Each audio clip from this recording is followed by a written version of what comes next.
Ya, kemarin sebenarnya saya sudah sempat omong-omongan juga sama Mas Alfi ini. Jadi itu kan masalah maksudnya tadi mungkin lebih mengarah pada intensif pastinya ya Mas ya. Oke. Kalau ekstensif seperti apa Mas jadinya? Dalam artian apakah itu is the best way to treat the environment? Ya, ngomongin intensif dengan ekstensif ya, mungkin tentang dampaknya terhadap lingkungan ya. Mungkin kalau kita lihat secara kasat mata ya, mungkin kelihatan intensif sangat besar dampak lingkungan ya. Mungkin karena di suatu tempat terus dia melakukan industri skala besar gitu, satu tempat yang sempit. Tapi kita perlu lihat juga gitu, intensif ini menggunakan lahan yang kecil gitu. Nah, misalkan kita mau buat satu tambak gitu ya.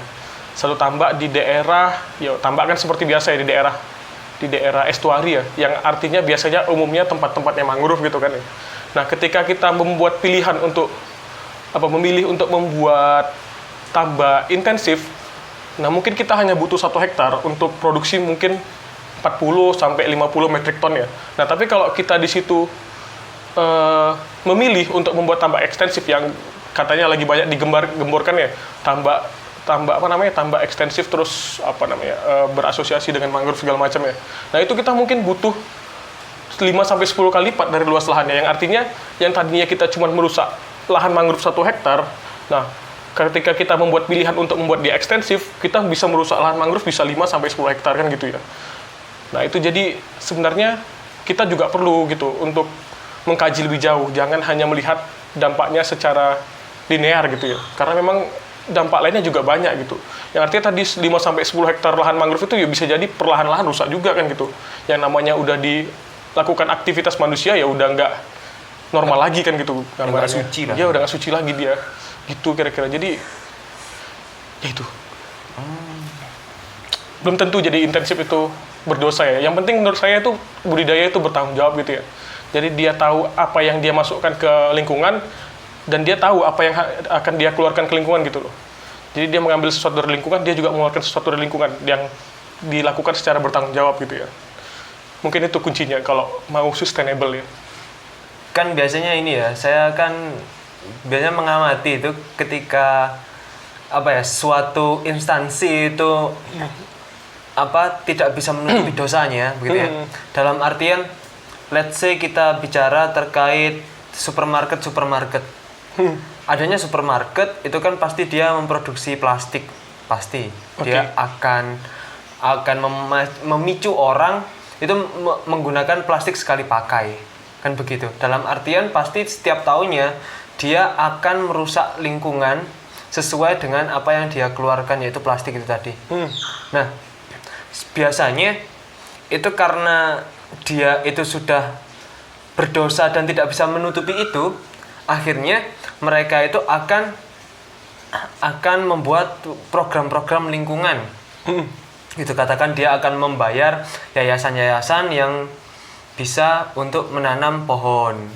Begitu. Walaupun kemudian si plastik ini sendiri itu tidak teratasi begitu. Apakah kira-kira di Udang itu sebenarnya ada usaha yang seperti itu ataukah memang tidak? Dalam artian mungkin ini kalau misal instansinya seperti instansi yang sudah ternama begitu ya, bukan instansi swasta mungkin. Swasta biasa maksudnya saya perseorangan dan lain sebagainya. Itu apakah ada kira-kira? Mungkin Mas Alfi tahu. Oke, ya biasanya gini ya, kalau misalkan ya tambak itu kan menggunakan lahan-lahan estuari ya, yang artinya itu tempat nurse ground. Jadi di sana dia kan merusak ya kita anggaplah lahan untuk pembiakan plasma nutfah gitu ya. Nah, biasanya sih ya memang nggak pernah sih kayaknya pembudidaya secara langsung untuk memperbaiki ya. Nah, sebenarnya kan kalau plasma nutfah yang terdampak biasanya kan yang paling kena dampak negatif ya masyarakat sekitar kan ya. Yeah. Nah, biasanya ya mengatasinya masyarakat sekitar tuh dipekerjakan jadi pembudidaya gitu. Jadi masalah utamanya nggak selesai, tapi kan masalah sosialnya selesai ya. Iya. Soalnya kan banyak juga kasus kalau udang tuh mesti di pikiran saya tuh kayak, oh kalau sosialmu jelek udangnya hilang. Kan gitu ya. Iya. Tadi kan mata pencarian warga sekitar hilang, ya udah ditarik jadi ya itu kan jadi operator kolam misalkan, atau jadi ya keamanan segala macam gitu. Jadi dampak sosialnya ya bisa terselesaikan. Tapi memang dampak secara alamnya yuk Tidak teratasi memang ya. Oke. Tapi itu sebenarnya kalau saya kurang seberapa paham ya, tapi kalau pengambilan air sendiri itu Mas, itu apakah ada metode yang merusak? Yang saya tahu kan ada yang dia mengambil dari sumber, karena kalau sumber dekat estuari kan sudah asin ya biasanya ya. Atau dia itu membuat pipa dari langsung ke lautnya gitu, mengambil air dari laut. Itu apakah ada yang menurut Mas Alfi metode yang mengganggu begitu dari dua pengambilan air ini? Iya, kalau sejauh ini sih kayaknya kedua metode itu sama aja gitu. Maksudnya nggak ada dampak yang besar ke lingkungan gitu. Toh itu pengambilan kan ya? Iya. Pengambilan. Ya, bener tadi ada yang ngambil dari laut langsung, ada yang ngambil 200 meter sampai 1 kilo gitu ya, tergantung perairannya kan gitu. Terus ada juga yang ngambil dari sumber bor gitu. Tapi sejauh ini sih, yang saya lihat nggak ada sih dampak yang berarti gitu untuk pengambilan. Biasanya dampaknya itu ya di pengeluarannya gitu.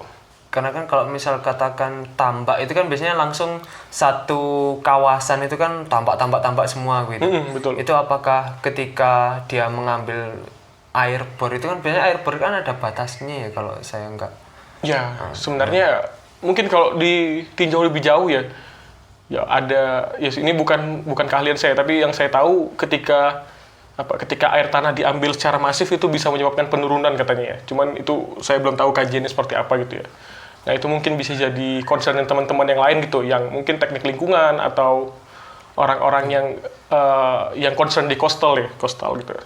Di coastal science mungkin bisa dikaji lebih lanjut ya terkait dengan dampak pengambilan air tanah di lingkungan tambak gitu. Oke. Tapi dalam artian saya masih belum menemukan celah untuk menyalahkan pengambilan dari laut, tapi memang. Ya mungkin kalau dia ngambilnya di daerah di daerah karang mungkin ya di sekitar jalurnya itu kan jalur pengambilannya aja mungkin yang agak rusak ya. Soalnya dia kan pasti merusak karang. Ya pasti ngeletak pipa dan pipa itu mesti dikunci kan ya. Ya mungkin di sekitar itunya aja kan.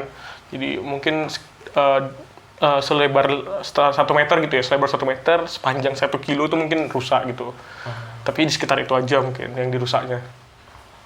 Iya sih. Tapi kalau mungkin ini agak jauh lagi. Tapi apakah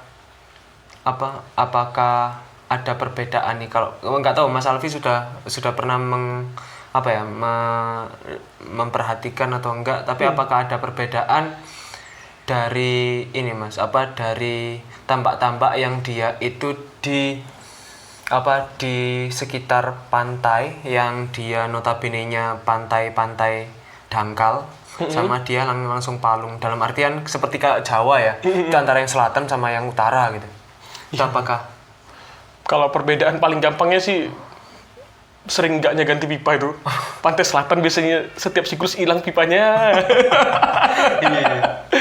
Setiap siklus tuh. Warna hijau kayaknya pipanya. Aduh, jadi hilang. Karena nggak dapat tumbal ya, pipa pun jadi. Ya tapi itu yang paling sering kelihatan ya. Yang teman-teman di pantai selatan tuh biasanya lebih sering pipanya hilang. Itu ternyata. Ya, tapi mungkin kalau untuk ini ya, segi pengambilan airnya biasanya yang di selatan itu lebih pendek ngambil pipanya. Kita rehat sejenak.